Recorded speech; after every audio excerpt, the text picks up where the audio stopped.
नमस्कार साथियों, स्वागत है हमारे YouTube चैनल पर।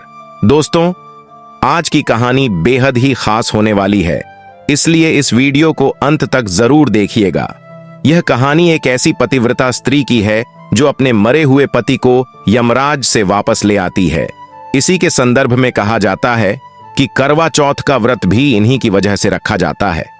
तो चलिए जानते हैं उनके बारे में। बहुत समय पहले की बात है। मद्र देश के राजा अश्वपति अपनी धर्मपत्नी मालविका के साथ शांतिपूर्ण जीवन व्यतीत कर रहे थे।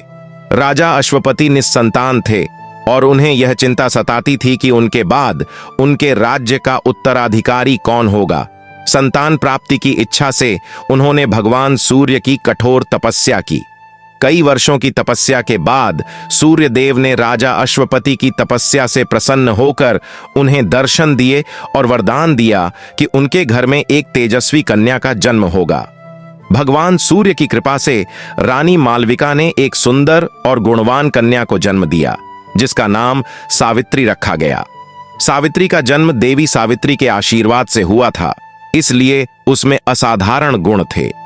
सावित्री का पालन पोषण बहुत ही स्नेह और संस्कारों के साथ हुआ।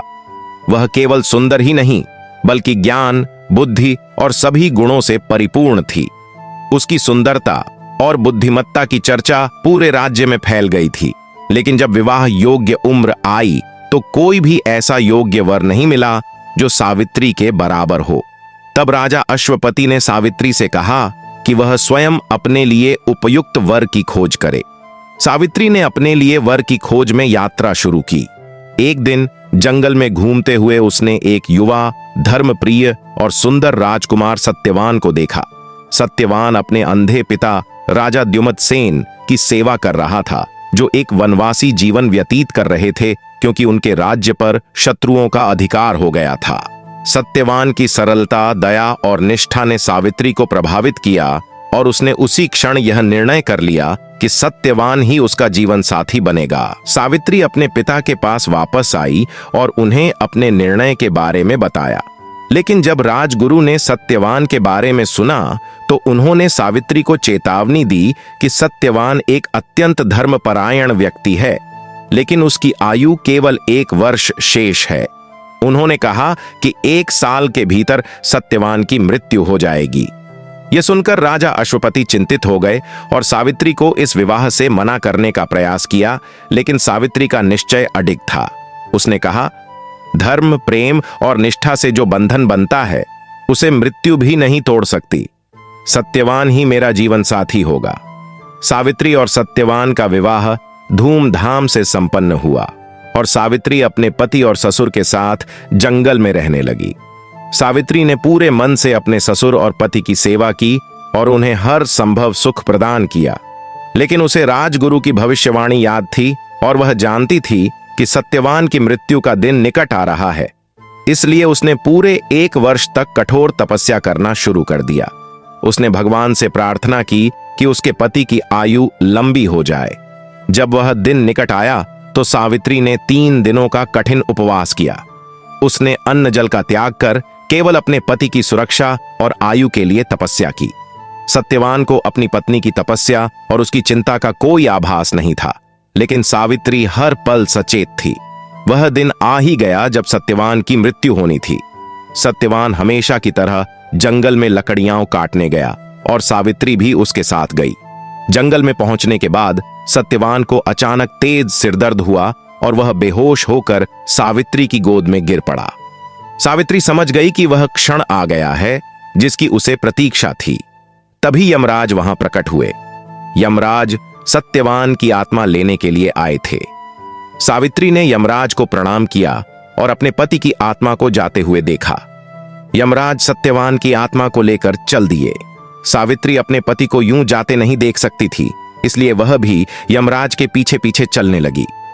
यमराज ने सावित्री को रोका और कहा, हे धर्मपत्नी, यह मृत्यु का नियम है। सत्यवान का समय पूरा हो चुका है। अब तुम वापस जाओ और अपने जीवन में आगे बढ़ो। लेकिन सावित्री ने यमराज से कहा, मैं अपने पति के साथ तब तक रहूंगी जब तक मेरे पास जीवन है। पति पत्नी का साथ धर्म के अनुसार मृत्यु तक होता है, इसलिए मुझे भी उसके साथ चलने दीजिए।